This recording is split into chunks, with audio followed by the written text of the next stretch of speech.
Ictios, c'est l'ambition de créer la matière d'une nouvelle génération qui crée le beau en faisant le bien.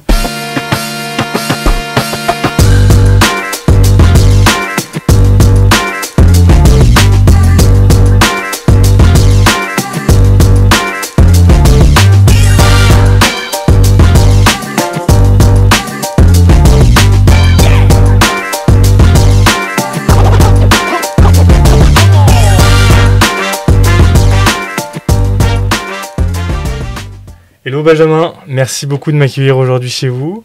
Salut Tristan. Comme je le répète à chacun de mes intervenants, j'ai une réelle volonté de créer un talk avec eux. Donc on va échanger sur toi, ton parcours, ton aventure entrepreneuriale, ce que tu as fait avant et le futur avec l'aventure de ta boîte. Donc déjà, si tu veux bien te présenter et après on échangera sur toi et ton parcours. Alors moi je suis Benjamin Malatray, j'ai 32 ans, je suis né à Lyon, j'ai grandi à Strasbourg, je passais un peu par les Pays-Bas et j'ai commencé à bosser à Paris avant de revenir monter ma boîte à Lyon. Ok.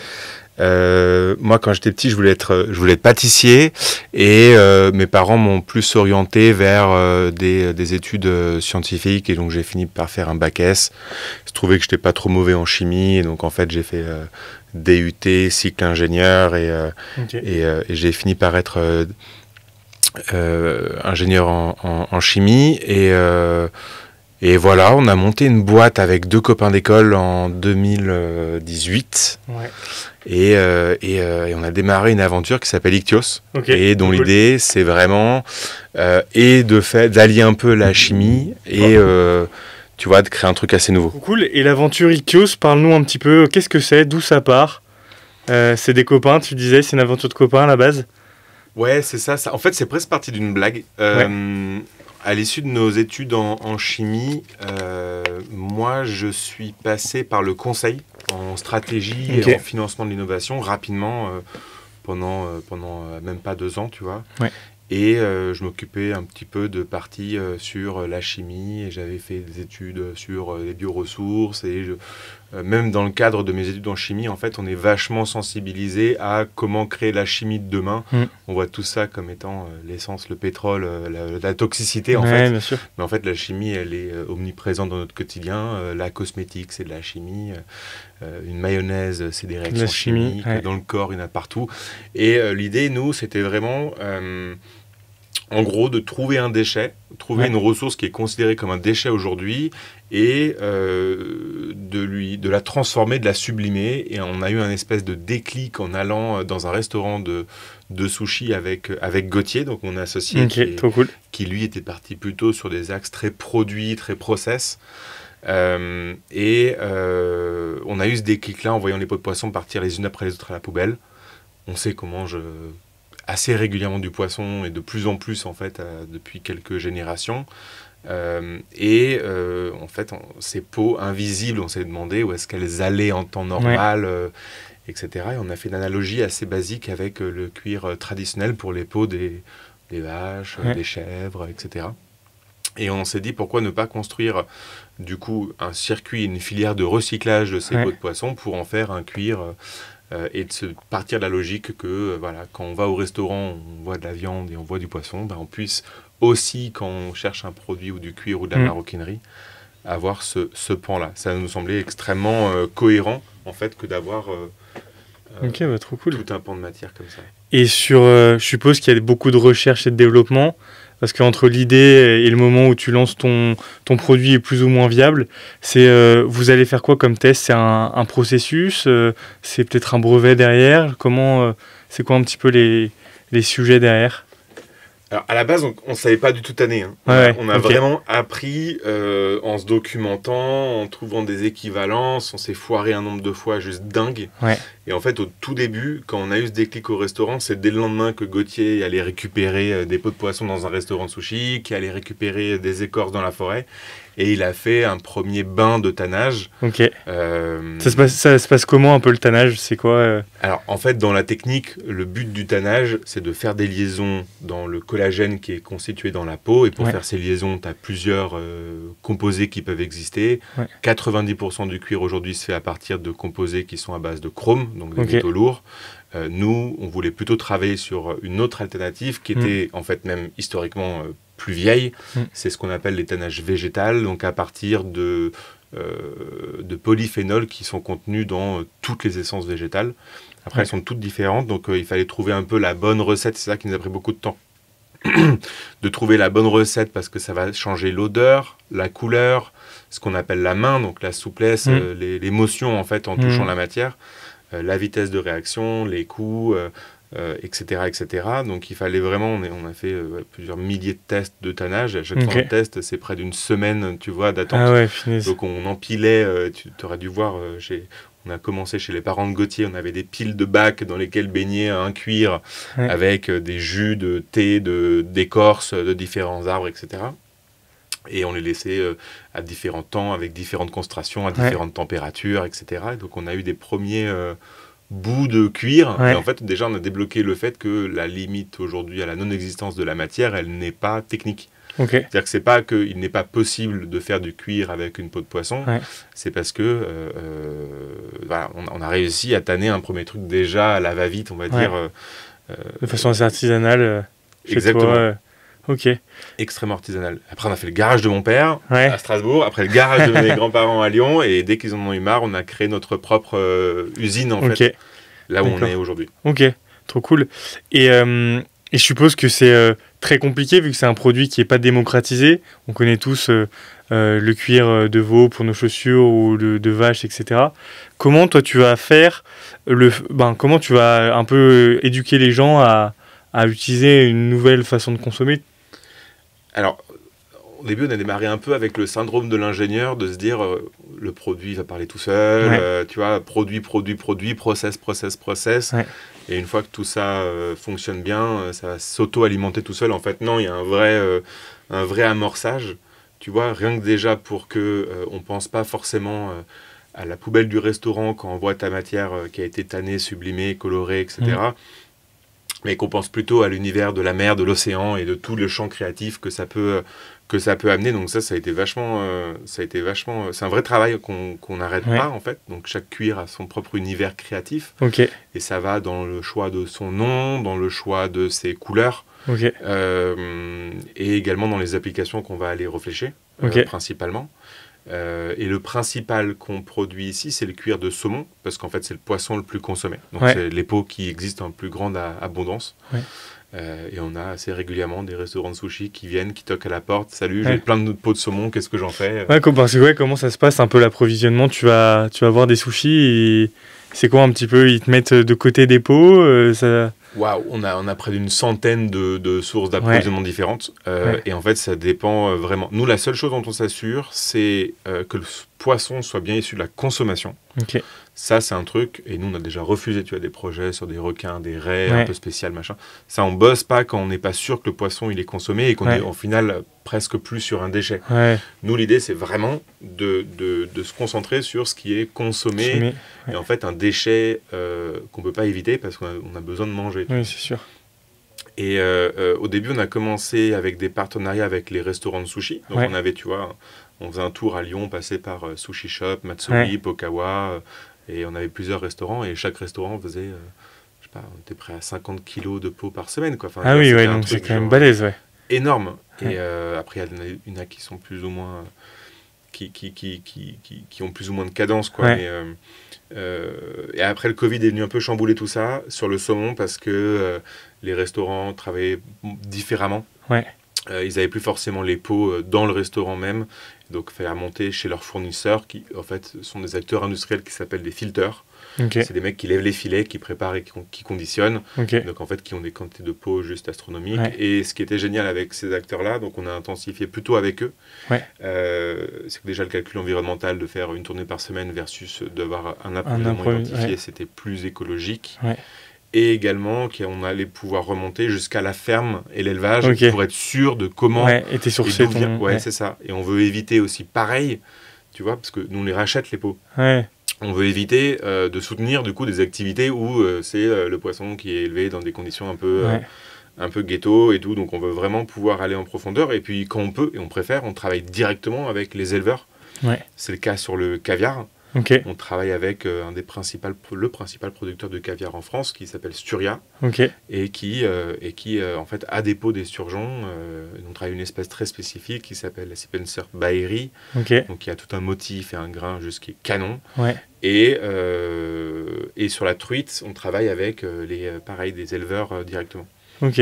Parce que je suppose que tu es quand même assez limité en termes d'espèces de poissons, parce que tu vas avoir des questions de taille, peut-être de qualité après des écailles. C'est quoi un petit peu les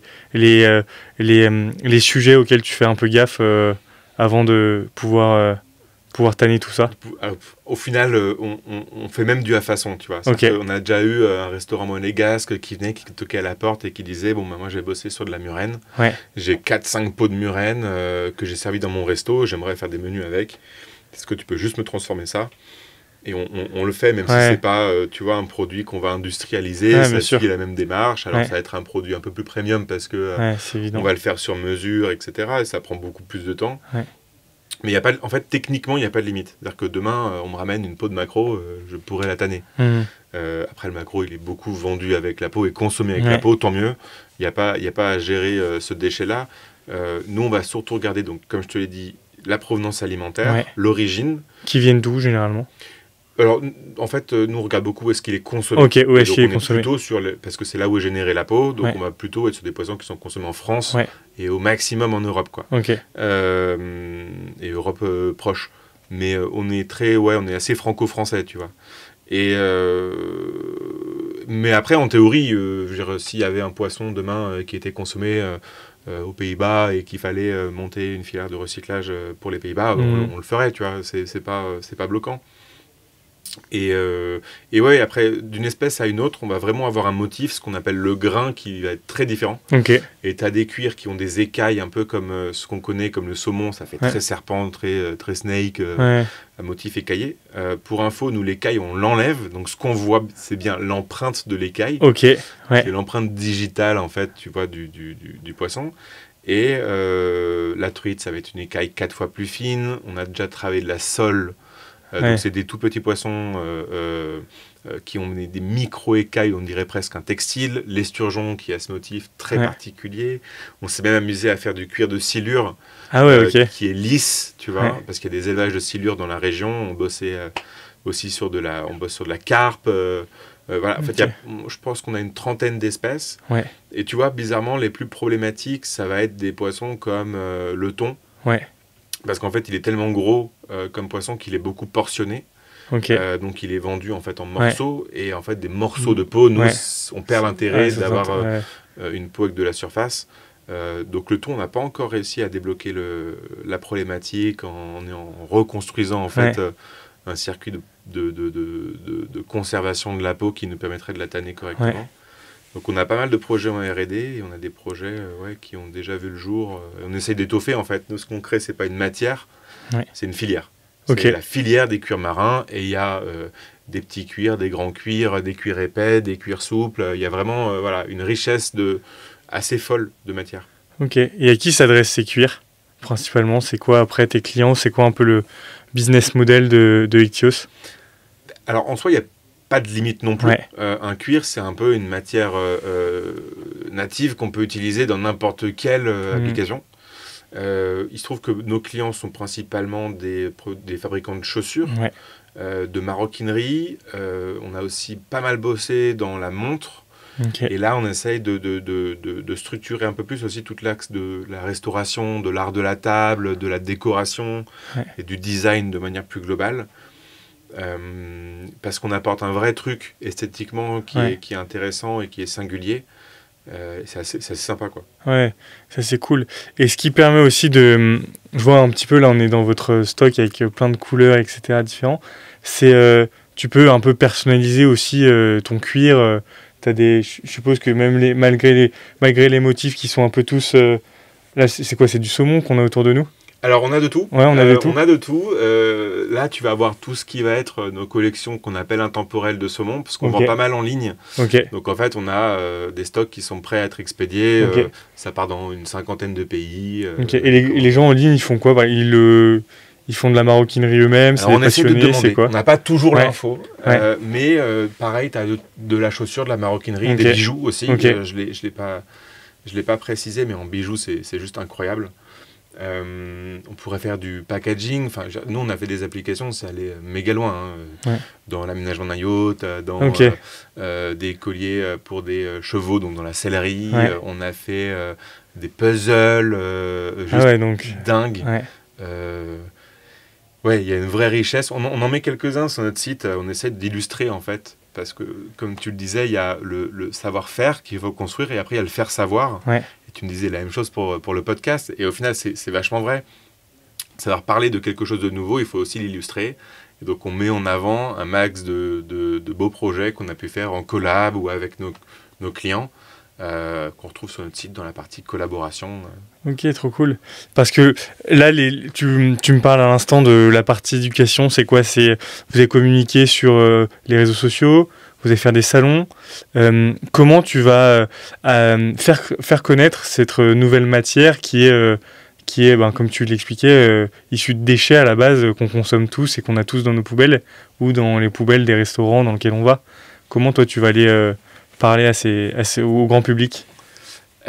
Ça, c'est une question qu'on se pose encore tous les jours, parce qu'en fait, parler au grand public, c'est génial, mais nous, tu vois, on n'est pas...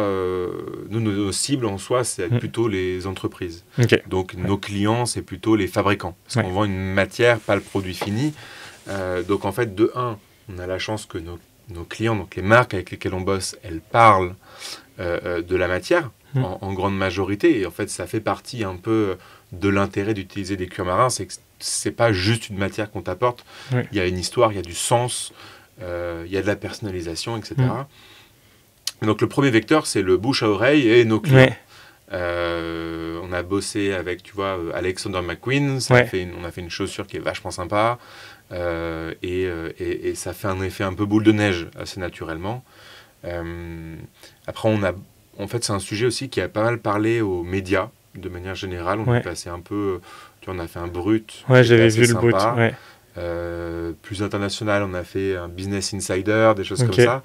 Et en fait, le sujet de recycler, de structurer des filières de recyclage et de produire autrement, en fait, c'est des sujets qui parlent. Surtout que, tu vois, récupérer des peaux de poisson pour les transformer en cuir, tout le monde voit, même si on ne sait pas comment faire, tout le monde voit le concept de A à Z. Tu vois, de se dire, ok, je comprends le concept. La logique, quoi. Et aujourd'hui, c'est quoi vos projets Après, on parlera un petit peu des galères, parce que l'idée du podcast, c'est de parler un petit peu des réussites, etc., du produit, de l'entreprise et tout, mais aussi d'échanger sur les challenges que tu rencontres au quotidien, voir un petit peu comment vous vous êtes débrouillé et le chemin que tu as fait en tant qu'entrepreneur et en tant que, en plus, quand tu es associé, je suppose que vous avez des postes un peu complémentaires dans l'entreprise. Comment, toi, tu vois c'est quoi les ambitions d'Ichthyoos aujourd'hui? Ichthyoos veut devenir le premier producteur de cuir marin et porter en fait tout un nouveau pan de la maroquinerie au sens général de la chaussure. Vraiment d'apporter une nouvelle matière. Toujours avec un pas dans l'artisanat et quand même pour des histoires de volume en fait, et donc d'impact. Nous, Ichthyoos, il y a vraiment un regard sur quelle quantité de peau de poisson on arrive à revaloriser. Aujourd'hui, c'est combien de queues de poisson, par exemple? Là, on est sur environ 5 tonnes par an de peau de poisson. Sachant que, par exemple, juste pour voir le marché, c'est combien de tonnes de poissons consommés, de saumon ou de tonnes de déchets? Alors, si on prend juste la partie déchets peau de poisson générée en France, c'est 5 fois le poids de la Tour Eiffel, c'est 50 000 tonnes. 50 000 tonnes. Donc 5 sur 50 000, on est encore un pouillem. On est vraiment aux prémices du truc et après tout n'est pas aussi valorisable que c'est ça, sûr. Tu vois. Et puis dans ces 50 000, je crois qu'il n'y a pas que la peau qui entre en considération, mais ça donne un peu un ordre de grandeur déjà du truc. Et à l'échelle européenne, c'est 500 000. Donc c'est juste monstrueux. C'est énorme. Parce qu'en plus, c'est des déchets qui sont voués à être détruits, quoi. Ils ne sont pas valorisés ou...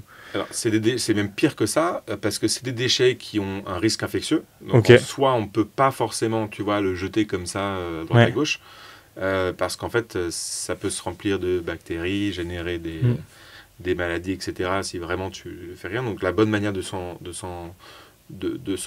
débarrasser, c'est normalement de l'incinérer. Et tu vois d'ailleurs, tous les restaurants de sushi, si on ne récupère pas les pots, ben, ça part en ordures ménagères, et en ordures ménagères, c'est incinéré. Et en fait, comme c'est constitué d'eau, ça veut dire que pour s'en débarrasser, aujourd'hui, on consomme de l'énergie et on brûle de l'eau pour éliminer un déchet qui est dangereux. Tu vois. Un déchet qui peut être avec des risques infectieux. Ok. Et là, on va évoquer un peu le sujet Ichthyoos. Ça part avant tout d'une aventure d'entre copains, etc. Là, la boîte, elle a combien de temps? Combien d'années? Alors, on a créé la boîte en 2018. 2018 Ouais, 2018. Donc je suppose que là, ça fait t'as 6 ans de recul, même 5 ans bientôt de recul. 7 ans, pardon. Je suis pas bon en maths. 7 ans de recul sur l'aventure. C'est quoi un petit peu les challenges auxquels vous avez fait face? Je suppose qu'il y en a eu à chacune des étapes du développement de l'entreprise, mais si tu peux m'en citer quelques-uns, ça peut être cool. Il y en a tous les jours. Hein. Il y en a tous les jours. On a eu des challenges, tu vois, si je commence au démarrage, le premier challenge qu'on a eu, c'est bien entendu de réussir à tanner du poisson.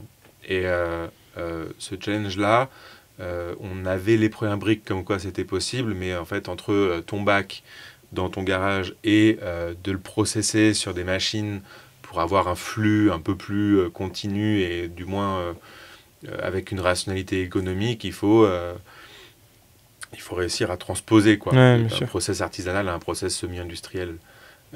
Et ça avait été vachement compliqué. On a fait pas mal de soupes de poisson avant de faire nos premiers cuirs. Et il y a des moments où on se demandait même si on allait y arriver, tu vois, si c'était industrialisable ou pas. Et pour l'anecdote, on a contacté, nous, toutes les tanneries françaises pour leur demander s'ils n'avaient pas un petit peu un coin pour qu'on puisse développer ce projet sur leurs machines, au fond de leurs ateliers, etc. Et on nous a donné quelques conseils, mais on ne nous a pas ouvert les portes industriellement des tanneries, tu vois. Et par contre, la fédération des tanneurs nous a aidés, nous a ouvert les portes, on va dire, d'un atelier du centre technique du cuir, qui est basé à Lyon. Et en fait, c'est un outil industriel pour la filière qui nous a ouvert les portes pour qu'on puisse tester nos processus sur des machines. Et on n'avait pas encore réussi notre premier process, qu'on avait déjà acheté les machines et le local pour déjà l'industrialiser. Donc un des premiers trucs assez fun, c'est qu'on a acheté une machine qui nous a jamais servi à rien, parce qu'en fait elle n'était pas utile dans le process. Mais comme on l'a acheté avant même de savoir faire, pratique. Et ben en fait elle ne sert à rien. On a dû en trouver une autre qui marchait mieux. Et donc ça typiquement c'était assez bon, c'est drôle avec le recul. Sur le moment tu te marres moins. Non, c'est sûr, tu m'étonnes. Tu n'arrives pas à avoir l'effet que tu cherches sur ta matière. Mais ouais, quand on l'avait testé à l'échelle laboratoire, elle était indispensable, et quand on l'a fait sur l'échelle indus, elle marchait pas du tout. Et après, on a une chance, c'est que toutes nos machines, elles sont issues du recyclage d'anciennes machines de tannerie. Donc en fait, c'était pas non plus une machine neuve développée sur mesure, donc c'était fait avec intelligence. Donc, c'est les mêmes machines, c'est le même process que sur du cuir de veau ou de vache? En fait, les grandes bases sont comparables, mais il y a environ 1500 paramètres dans un tannage, et ça dure 2 semaines. Entre le moment où tu fais rentrer une peau de poisson cru et le moment où tu sors un cuir prêt à être transformé, tu mets au moins 2 semaines. Et en fonction des espèces, ça peut aller jusqu'à 1 mois. Ah oui. Et parce qu'en fait, tu as plein d'étapes. Tu fais d'abord le tannage, le dégraissage, l'écaillage, toutes ces parties-là, blanchiment pour avoir une couleur vachement homogène. Et après, tu as toutes les parties de teinture, de finition. Tu ressèches, tu cadres à la main. Enfin, c'est vraiment une étape. C'est un process qui est vraiment très très long. Donc vous, je suppose, vous avez dû vous former aussi à tout ça. Vous le faites aujourd'hui? On fait tout. On fait tout. Nous, aujourd'hui, on fait tout. Et on fait même plus que juste produire le cuir. C'est qu'on va aussi sourcer les peaux. On va aussi... là, on fait même un premier pas dans le produit fini. Donc, on va même concevoir, tu vois, on a fait un porte-carte concevoir un porte-carte, le designer avec un atelier. On sait maintenant lesquels de nos clients aussi ont déjà travaillé nos matières, ça sont super forts sur tel ou tel produit. Puis là, on a bossé avec un super atelier en Alsace qui nous a fait, truc de dingue. Qui nous a fait notre première série de porte-cartes. Au début, vous êtes lancé à plein temps, vous aviez encore chacun un emploi de votre côté, parce que souvent on parle, quand tu es étudiant, etc., de te lancer direct, mais y a plein de métiers qui te permettent aussi d'entreprendre un petit peu à côté, sur tes heures de temps libre, sur tes week-ends. Vous, c'était quoi un petit peu les débuts? Ouais, c'était assez ça. C'était commencer à faire les premiers tests. Donc là, c'est Gauthier qui a bossé chez lui pas mal. Moi, je commençais déjà à faire les premières réflexions de business plan, etc. En parallèle. Mais ouais, on a eu l'idée, on a eu envie de s'y jeter quasi instantanément. Je crois qu'en 3 mois, la décision avait été prise. On était parti, on s'était lancé et on est parti sur une année. Tu vois, où on s'est dit, avant de se lancer vraiment à fond, à aller chercher de l'argent, etc., on va passer 1 an où on va répondre à quelques questions techniques, interviewer une centaine de professionnels par secteur, de différentes tailles, différentes géographies, pour savoir s'il y a un intérêt marché aussi. Hein. Ouais, bien sûr. Et un peu définir une stratégie, quoi, tu vois. Et voir si ça nous bottait de se lancer là-dedans. Donc on a mis un peu moins d'1 an à vraiment faire ça, et avec à la fin ce passage au centre technique du cuir, où on a commencé à apprendre plus en détail, parce que nous on ne savait pas vraiment pas faire du cuir. Hein. On partait de zéro, quoi. Vous aviez quel âge à l'époque quand vous êtes lancé? Aux alentours de 25 ans. Ouais, donc des tout jeunes actifs. Ouais. Ok, donc ça c'est trop cool. Parce que je sais qu'il y a pas mal de gens qui regardent les vidéos, etc., qui ont plus ou moins cet âge-là, qui hésitent encore à se lancer, etc. Et t'entends, toi, qu'est-ce que tu pourrais leur dire? Faut pas avoir peur, faut se lancer, faut avoir... C'est quoi les... Ouais, je pense qu'on le sent à l'instinct. Ouais. Je pense qu'on le sent à l'instinct si on a envie de se lancer ou pas. Je pense qu'il ne faut pas se forcer non plus, il ne faut pas se mettre en... Enfin, le risque, il faut se le mesurer aussi. Je pense que tout le monde ne peut pas se lancer de la même manière non plus. Mais ouais, quand on le sent, je pense qu'il faut y aller, pas avoir quoi. peur de tester, quoi. Ouais. Et de toute façon, on ne pourra jamais y aller en ayant toutes les réponses à ces questions de développement. Et à un moment donné, il faut y aller sans avoir les réponses, il faut tester. Faut se remettre en question, et ça fait partie du cercle perpétuel, et pas seulement à la création d'une boîte, mais même même les boîtes qui sont plus pérennes, elles se remettent en question continuellement. Ouais.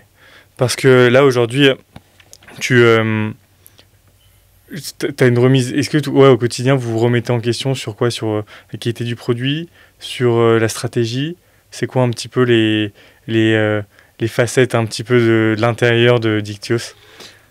Tu te remets en question parce que, selon nous, ça va pas du tout assez vite. En fait, notre matière n'est pas assez connue, et elle n'est pas assez présente, et elle est encore largement,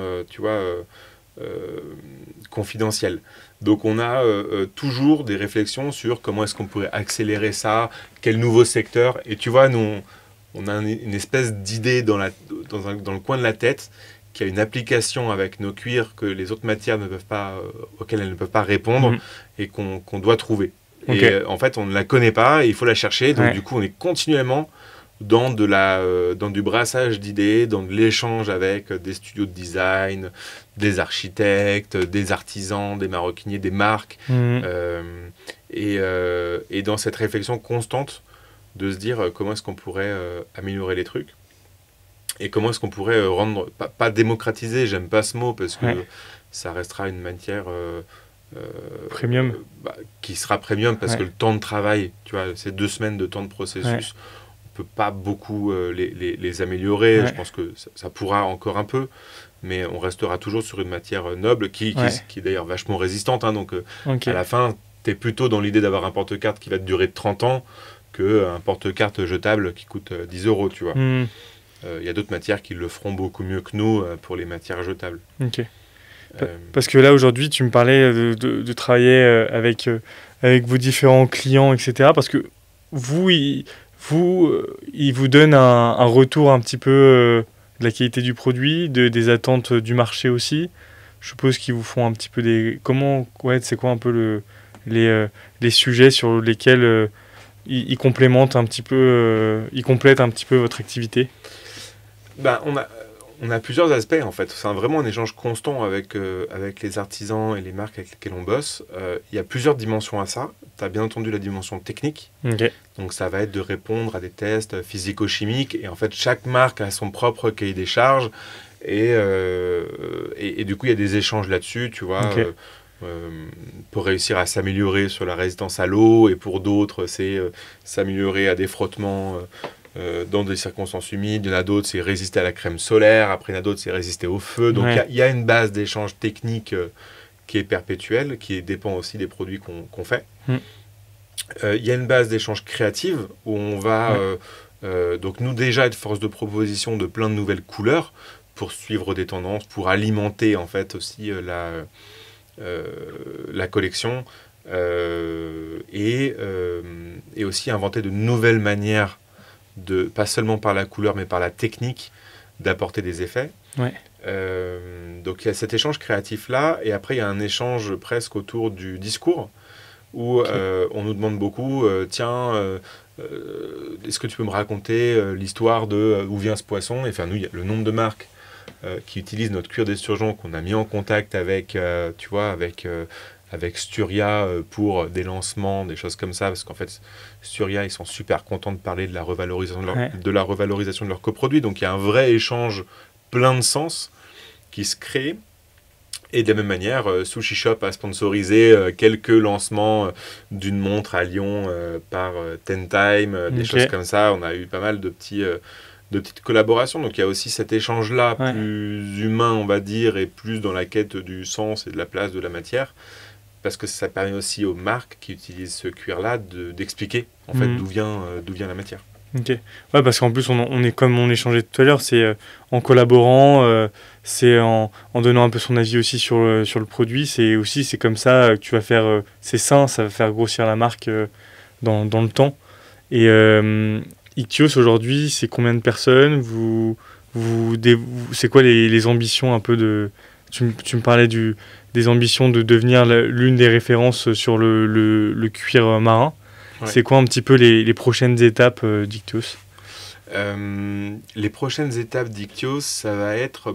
là, en ce moment, comme je l'ai dit, on a envie d'investiguer tout cet univers de l'art de la table, de la restauration. En fait, c'est des métiers auxquels on a déjà un peu... par le biais de clients qui sont maroquiniers, on a déjà fait des projets pour cet univers-là, mais nous, on ne s'est jamais un peu ciblé là-dessus, tu vois. On ne s'est jamais dit, on va se présenter, nous, fabricants de matière, revalorisateurs de peau, à des restaurants. Alors qu'il y a des vraies démarches auprès des restaurants pour créer une expérience unique, sensorielle, tu vois, autour des concepts, en fait, qui sont de plus en plus travaillés. Je pense que nos matériaux et nos savoir-faire, ils peuvent vraiment apporter quelque chose de différenciant. Et donc, je pense que l'outil industriel qu'on a aujourd'hui, il suffit largement pour au moins les prochaines 2 années. On peut produire plus de 100 000 cuirs par an. Pour donner un ordre de grandeur. Ça fait 100 000 pots de poisson. On peut aller jusqu'à 10, 15 tonnes de revalorisation de peau de poisson. Et comment toi tu vas aller chercher de nouveaux marchés? C'est quoi? C'est de la prospection? Dis-moi un petit peu comment tu vas faire. Alors il y a pas mal de prospection. Donc en fait LinkedIn est un super outil pour nous là-dessus. Pas mal de bouche à oreille parce qu'en fait aujourd'hui on a près de 1500 clients. Donc en fait on a déjà un réseau, que ce soit des marques, des ateliers aussi, qui fabriquent déjà, qui sont en fait et des prescripteurs et des clients à part entière. Il y a beaucoup de bouche à oreille, il y a beaucoup d'intrants, c'est-à-dire qu'il y a des marques qui nous contactent directement. Et après il y a les salons dans notre secteur, dans le monde notamment de la mode, les salons professionnels. C'est l'endroit où les marques, elles sont un peu dans leur période de sourcing. Donc, elles sont dans une démarche de, quelle matière je vais pouvoir intégrer dans mes collections l'année prochaine, etc. Donc, c'est les bons moments et les bonnes manières de rencontrer les marques, de laisser des échantillons, de prendre des cartes de visite. Donc ça c'est pas mal comme ça. Ils sont où ces salons? C'est en France? Alors nous on en fait pas mal. Ouais. On fait 2 fois par an Paris, 2 fois par an Milan. Ok. On fait également un salon à Londres, on a fait à New York, on a fait à Tokyo, à Hong Kong, on a fait un peu de Corée du Sud. Ouais, donc partout dans le monde, quoi. Et donc, ouais, pas mal. On Ouais. a pas mal voyagé. Et puis l'idée aussi secrète de se dire que peut-être que la relation que les gens ont avec les peaux de poisson, elle est peut-être pas la même d'un pays à un autre, tu vois. Au Japon, on ne considère pas du tout la peau de poisson de la même manière qu'en Europe. C'est-à-dire? Bah, il y a déjà, elle est beaucoup plus consommée. Donc, Ok. en fait, il y a moins cette question du déchet là-bas. Et ils la mangent frite ou... Ils la mangent frite. Ils Ouais. adorent ça. Ouais. Pour eux, c'est même presque un comble de Ouais. transformer en cuir parce que c'est tellement bon que Ouais. il faudrait la consommer. Donc, c'est pas demain qu'on verra une tannerie Ichthyos au Japon. Par contre, du coup, ils ont cette compréhension Ouais. de la place de la matière. Et c'est bien la seule zone géographique qui ne se pose pas la question numéro 1 quand on présente nos cuirs, c'est est-ce que ça sent le poisson? Et la réponse est bien entendu non. Pas plus qu'un cuir ou qu'une chaussure sans la vache. Il y a une odeur de cuir, mais qui est, on va dire, la même que pour le cuir traditionnel, parce que nos processus, d'ailleurs, se rapprochent de ça, et puis c'est le gage de la bonne transformation de nos matières.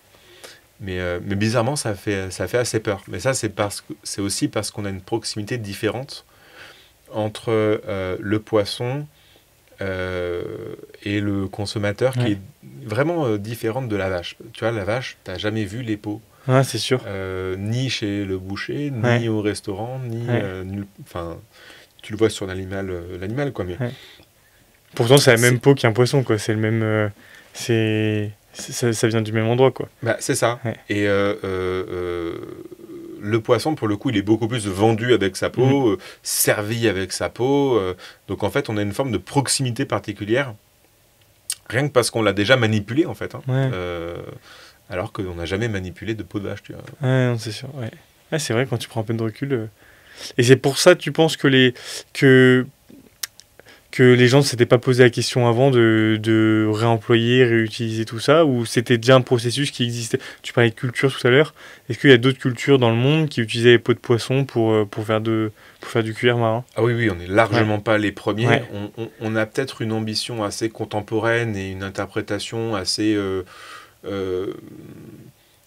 centrée sur l'exception, en fait, pour axer cette matière et cette revalorisation sur un produit très noble. Ça, pour le coup, on est un peu les premiers à vouloir vraiment anoblir cette matière-là et à produire à l'échelle à laquelle on produit aujourd'hui. Après, on a retrouvé des traces, tu vois, au 6e siècle. Je crois que c'était des Japonais. Pour le coup, on revient sur les Japonais, mais donc il y a une vraie relation. Des sabres japonais, des choses comme ça. Il y a eu toute une époque aussi autour d'une matière qu'on appelle le galusha. Le galusha qui est un cuir de raie, de petits requins, qui a une spécificité de surface, qui en fait a des perles de silice à sa surface. Donc en fait, on a l'impression que c'est verni ou que c'est très dur. Et c'est un cuir super noble, qui est un des premiers cuirs de poisson qui était un peu utilisé. On a retrouvé... après, il y a tu vois, il y a même une tannerie en Islande qui fait depuis 40 ans du cuir de saumon. Mais qui ont toutes eu un peu cet axe produit. Nous, on a vraiment cet axe filière, de se dire, nous, on ne va pas développer une matière, on va développer... un process et presque un circuit de recyclage avec savoir-faire et créativité, quoi. Parce qu'en plus c'est super intéressant pour les commerçants aussi, parce que c'est avant ce qui était un déchet, ils le revalorisent aujourd'hui, parce que je suppose que soit ils te le donnent, soit tu l'achètes, la peau. Alors, on a plutôt tendance à l'acheter, parce qu'on va avoir des normes assez drastiques de conditionnement, de préparation, d'étiquetage, de conserver au froid, de qualité de la peau. Voilà, donc, on préfère être assez, tu vois, de racheter tout de suite les peaux. On n'espère même pouvoir les racheter plus cher. Et en fait, l'ambition secrète derrière Ichthyos, c'est aussi un peu de demain pouvoir permettre à tout le monde de manger un poisson qui est produit dans de meilleures conditions, parce que nous, on travaillera avec ces mecs-là, qu'ils auront en fait un modèle économique beaucoup plus stable, parce que on les rendra plus compétitifs par le rachat des pots. Et rien que le filtre, nous on rachète des pots, ça peut quand même, tu vois, mettre du beurre dans les épinards, quoi. Donc l'idée, c'est... Ça vaut quoi une peau de poisson aujourd'hui? Je sais pas, à l'achat, ça va se payer à la peau, au kilo Ça va vraiment être extrêmement dépendant d'où elle vient, des quantités, des conditions de préparation. Il y a tout ce qui va être le calibre aussi. Mais tu vois, t'as un calibrage aussi sur la peau. T'as des calibrages, Chaque poisson, en fait, le saumon est calibré de base déjà quand il est commercialisé. Donc nous, on a la même logique qui arrive sur la peau. Et puis nous, comme à la fin, on vend de la surface, on vend du centimètre carré. Exactement. Alors même si on le commercialise à la pièce, mais ce qui intéresse, et la raison pour laquelle on nous achète, c'est pour sa surface. Donc c'est ça qui va être extrêmement important. On va toujours chercher les pots les plus grandes, donc on va avoir tendance à payer plus cher les pots. En gros, l'idée, c'est de se dire on va les acheter 10 fois plus cher que les quelques voies de revalorisation qui existent aujourd'hui, donc qui sont le compostage, la méthanisation, qui sont en fait des méthodes de destruction où on vient valoriser un petit peu d'énergie ou un petit peu de composants. Nous, l'idée, c'est de prendre les 10% les plus belles pots pour 10 fois plus de leur valeur. Parce que aujourd'hui, comment tu vas aller te différencier sur le marché, parce que tu parlais de marché B2B, face à de la peau de veau qui est plus grande en surface, peut-être plus facile, je sais pas, après le process, peut-être plus facile à mettre en place. C'est quoi la pâte Ichthyosis, la différence du cuir marin, l'avantage compétitif un petit peu à tout cela? Alors, on remplacera jamais le cuir de vache, et c'est pas du tout l'idée. Au contraire, je pense que on est plutôt vachement complémentaires. Tu vois, et puis au final, on mange de la vache, on mange du poisson. Donc, je veux dire, l'un n'a pas sa place sans l'autre non plus. Nous, là, on va plutôt se positionner en substitution, et là où on va arriver en avantage avec des vrais avantages, ce sera plutôt en face à des cuirs reptiles exotiques. Donc qui ont plus tendance, tu vois, dans certains pays à être élevés pour la peau, ou du moins on voit les coproduit et la chair. Grosses fermes de crocodiles où j'en ai déjà vu sur internet, où tu vois des grosses fermes de crocodiles où ils sont un peu tous entassés les uns sur les autres, et tu te dis de temps en temps, c'est peut-être pas forcément la meilleure consommation à faire.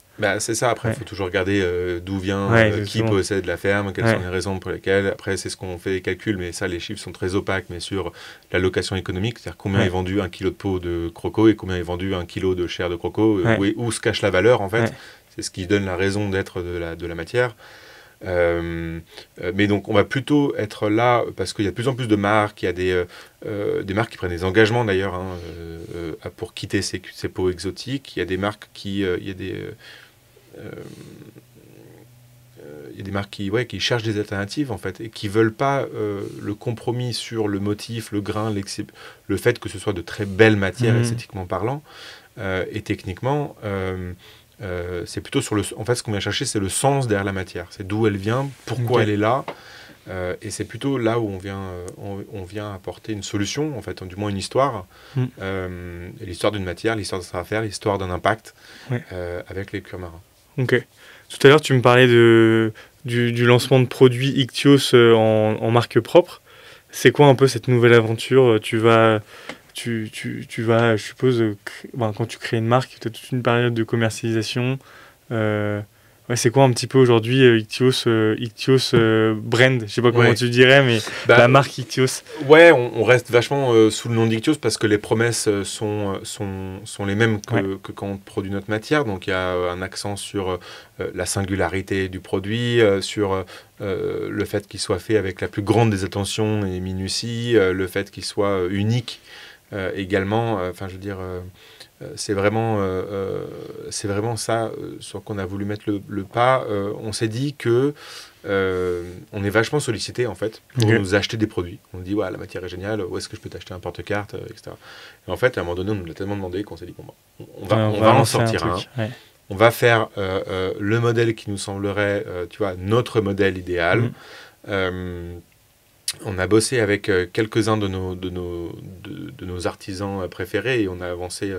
Je crois que je l'utilise, hein, tu vois. Donc, tu vois, on a lancé ce porte-carte-là, qui est en cuir de saumon, fabriqué en Alsace, avec 2 poches sur les côtés, une poche centrale, une vraie dorure au milieu. Et le but de ce produit-là, c'est d'avoir le porte-carte qui va durer le plus longtemps. On voulait pas un truc trop minimaliste et trop petit. On voulait pas non plus, tu vois, être innovant dans la forme. Nous, on veut apporter une singularité via la matière. Ouais. Il y a la texture. Ouais. C'est sûr que... Ouais, c'est vrai que c'est... Quand tu penses toucher un cuir de poisson, tu as l'impression que tu vas toucher comme le saumon que tu touches. Alors, c'est pas du tout... C'est beaucoup plus doux. Forcément, je suppose qu'il y a beaucoup de travail et tout derrière. Qu'est-ce qui est dû aussi à cette couleur un petit peu... bicolore. Ouais, bicolore. Bah, ça, c'est vraiment une création qu'on a fait parce que le cuir de saumon, il n'est pas plat. Okay. Il y a ce motif de petite écaille qui se relève. Tu vois, si je te prends un cuir bleu là, si je tire, tu vas avoir un peu une écaille qui se relève. Et en fait, ce qu'on a voulu tester, c'est en mettant le cuir sous tension et en appliquant en fait un colorant avec un angle quasi parallèle, de voir si on arrivait à apporter une couleur différente entre le fond et le dessus du motif après l'avoir plaqué. Et on a fait ça sur un noir et un blanc. Et en fait, c'est notre cuir le plus vendu. Alors, c'est le plus cher parce que c'est le plus long à produire. Parce que du coup, chaque cuir est coloré à la main. Chaque peau... une imperfection se voit du coup à 3 km. Du coup, il y a vraiment un temps de process qui est beaucoup plus long sur celui-là que sur un cuir où on va faire un noir uni plus sobre, plus classique. Et ça, c'est un peu la signature, tu vois, du cuir de saumon Ichthyos, qu'on est les seuls à faire. Et qui a ce jeu de bicolorité sympa, c'est sympa et qu'on peut imaginer dans n'importe quelle couleur, n'importe quelle variante. Et ça, il y a ce porte-carte. Après, l'idée, c'est quoi? C'est de développer, je sais pas, des petits porte-clés, des chaussures, des mallettes. Non, j'en sais rien. C'est quoi les produits? C'est selon la demande de vos clients. Il n'y a pas de limite. Il n'y a pas de limite. Il n'y a pas de limite. Je pense que le produit doit un peu nous parler. Je pense qu'il faut qu'on tombe amoureux du produit en question. On a déjà un petit peu en tête quel pourrait être le second, en fait, tu vois. Je veux pas trop teaser le sujet, mais ouais, l'idée, c'est d'être plutôt autour du cuir, de son cuir. J'essaie de pas trop en dire. Faut pas trop en dire de temps en temps, faut mieux garder le secret. Et toi, ça serait quoi les mots que tu donnerais au Benjamin de... Moi, tu vois, j'ai 23 ans aujourd'hui. Qu'est-ce que tu donnerais comme conseil à ton toi de l'époque sur ce que tu as fait et ce qui t'a permis de faire des trucs super, mais également des bourdes que tu as peut-être pu faire au début. Ça serait quoi un peu les conseils? Je me suis déjà posé la question quelques fois s'il y avait, tu vois, des choses qu'on a peut-être mal fait ou forcément qu'on a mal fait. Après, en connaissance de cause, a posteriori, oui, c'est facile de dire t'aurais pas dû acheter cette machine qui t'a jamais servi à rien. Tu vois. Mais d'un autre côté, si on l'avait pas fait, on n'aurait pas les autres et on n'aurait pas le process et on n'aurait pas avancé. Donc, je pense que ça fait partie du jeu que de faire des erreurs. Je pense qu'il faut être capable de les identifier et d'éviter de les refaire quand même trop de fois. Mais non, écoute, j'ai pas, tu vois, j'ai pas de regrets particuliers ou d'erreurs particulières que je dirais à mon moi de 25 ans quand j'ai écrit. Ou tu dis j'aurais fait les choses différemment. Non, c'est ose, fonce. Tu vois, c'est plutôt un conseil de motivation en disant tu verras bien, tu vois, tu vas apprendre sur le chemin. Puis on se le dit encore aujourd'hui d'ailleurs, de continuer à foncer, d'aller tester tel ou tel marché, telle ou telle application, tu vois. Il y a des choses qui ont marché, il y en a qui n'ont pas du tout marché. Et puis c'est pas grave. Ok. On apprend, je pense. Ok, trop cool. On a combien de temps là? On va aller, il reste 5 minutes. Et l'idée aujourd'hui, Toi, tu me parlais que vous étiez associés, vous étiez 3 associés. C'est quoi un peu les répartitions? Toi, tu es plus sur une partie technique, je sais pas, comment ça se passe un petit peu? Ouais, on a eu une répartition, nous trois, qui s'est fait assez naturellement par nos appétences Perso. et nos compétences. Et en fait, on a assez peu dérogé à ça. Il n'était pas question qu'on soit trop complémentaires, enfin trop sur les mêmes postes non plus, tu vois, pour pas se marcher dessus et qu'il y ait des histoires d'ego et autres. Et en fait, c'est super simple. Gauthier, c'est le roi du produit, le roi du process. Dès que ça touche à la matière, c'est lui qui va entrer en jeu. Ouais. Tu as Emmanuel qui, lui, est beaucoup plus sur l'analyse marché, le relationnel, la compréhension des besoins d'apporter. Enfin, nous, il faut quand même naviguer avec plus de 2000 références de cuir, de couleurs, de matière, etc. Donc, il faut connaître 2000 références. Ouais, puis je compte pas tout, mais on est à plus de 2000 références aujourd'hui. Et c'est impossible de tout montrer, tu vois. Donc, il y a ça. Et moi, je puisse m'occuper, tu vois, de tout l'aspect communication, stratégie. En fait, c'est simple. Souvent, on le dit comme ça.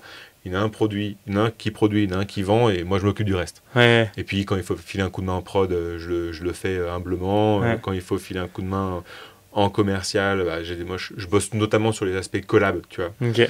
Donc, sur les collabs, je prends pas mal le lien aussi. Aller chercher des nouveaux partenariats. C'est quoi? C'est aussi des collabs? Tu parlais de collabs. C'est quoi les collabs? C'est aller chercher un resto sympa ou, comme tu évoquais tout à l'heure, tu as ton menu. C'est quoi? C'est une marque de chaussures? En fait, tu parlais d'Alexander McQueen tout à l'heure. Ouais, c'est trouver des marques qui seraient intéressées qui sont à la recherche en fait de nouveaux sujets, de nouvelles matières, de nouvelles histoires à raconter et qui sont sensibles à des sujets environnementaux, qui sont sensibles au sens et à la quête de la compréhension de l'utilisation des matières, à des savoir-faire français. Voilà, tu vois, on a plein de projets. Là, je peux te sortir une collab qu'on a fait, tu vois, avec Petrosian, par exemple, via un artisan que je salue, Colin Court, qui fabrique des souliers juste incroyables et qui a fait une sneakers avec les pots des restaurants Petrosian qu'on a collectés, tu vois, et qu'on a revalorisé dans des couleurs qu'on avait fait que pour la collab, qui sont vraiment canons. Et ça a bien marché. On a fait une collab super sympa avec Awake. C'est des jeunes entrepreneurs, c'est une marque de montres très contemporaine qui en fait, eux, ils sont vraiment à la recherche de nouveaux savoir-faire, de nouvelles histoires, de matières et de savoir-faire d'excellence à raconter. Et ils arrivent sur des modèles de montres à édition limitée. Ils les vendent super vite et ça marche super bien. Et ils sont vraiment très très bons là-dedans. Donc l'idée, c'est d'aller chercher aussi de nouvelles collabs en fait, qui ne sont pas forcément dans la fabrication pure et dure je t'achète de la matière, je la consomme et je parle même pas de toi, tu vois. C'est pas obligatoire, mais il faut vraiment que ça se fasse. Enfin, c'est d'où l'idée d'une collaboration et d'où l'intérêt aussi. C'est ça. Tu parlais de bouche à oreille tout à l'heure, c'est s'élever chacun un petit peu dans sa quête d'entreprise, quoi, surtout qu'on a une chance, c'est qu'on a une histoire de fou à raconter avec la matière. Donc en fait, il se trouve que pas mal de clients sont vachement sensibles à ça. Le storytelling, c'est super important, tu vois. C'est pas juste, il n'est pas question de bullshit, mais il est question de raconter une histoire qui fait sens. Et si, d'ailleurs, c'est une bonne transition, si tu devais résumer en 1 minute l'histoire Ictio, c'est ce que vous faites, qu'est-ce que tu me dirais? Je dirais qu'Ictio, c'est un peu l'ambition de créer la matière d'une nouvelle génération qui crée le beau en faisant le bien. C'est une histoire d'audace, c'est une histoire d'amitié entre 3 potes de chimie, c'est une histoire de valeur, d'impact. Et j'espère un tremplin vers d'autres projets. Il y a encore tellement de matière à recycler aussi, tu vois, et que ce sera un bon exemple pour pouvoir aller sur d'autres filières de recyclage, d'autres filières de valorisation. Et voilà. Trop cool. Est-ce que tu as un petit peu de fin à nous faire pour le podcast Écoute, une bonne fin. Il y a un super porte-carte qui vient de sortir. Je vous invite à le regarder. Jeter un coup d'œil au collab aussi, c'est super sympa. Restez curieux à fond parce qu'il se passe des choses dans le monde. Il y a des nouvelles matières qui arrivent, il y a des nouvelles startups qui développent des choses et pas que Ictios. Largement pas, et je pense que c'est bien de rester curieux. Ok, trop cool. Est-ce que tu as des réseaux avec où nous communiquer, que ce soit les tiens sur LinkedIn, peut-être Instagram Ictios? On a un Instagram Ictios, on est également sur LinkedIn, tout à fait. Ok, trop pas cool. Encore Pinterest bientôt, j'espère. Pas encore Pinterest. Ça peut être pas mal ça pour l'inspiration. Ouais. Ok. Trop cool. En tout cas, merci beaucoup Benjamin pour ton témoignage. N'hésitez pas à les commenter, liker, regarder aussi ce que vous faites. Et je te dis encore un grand merci et sympa d'avoir pu échanger avec toi autour de belles peaux. Avec plaisir, merci à toi. Merci beaucoup. Merci d'avoir écouté cet épisode. J'espère que vous avez trouvé l'échange inspirant. Si vous avez aimé ce que vous avez entendu, n'oubliez pas de vous abonner pour ne pas manquer un de nos prochains épisodes. Rejoignez-nous sur nos réseaux sociaux pour continuer la conversation, poser vos questions et découvrir du contenu exclusif. Votre soutien est essentiel pour nous aider à grandir et à partager encore plus d'histoires fascinantes. Merci encore et à très bientôt pour un nouveau podcast.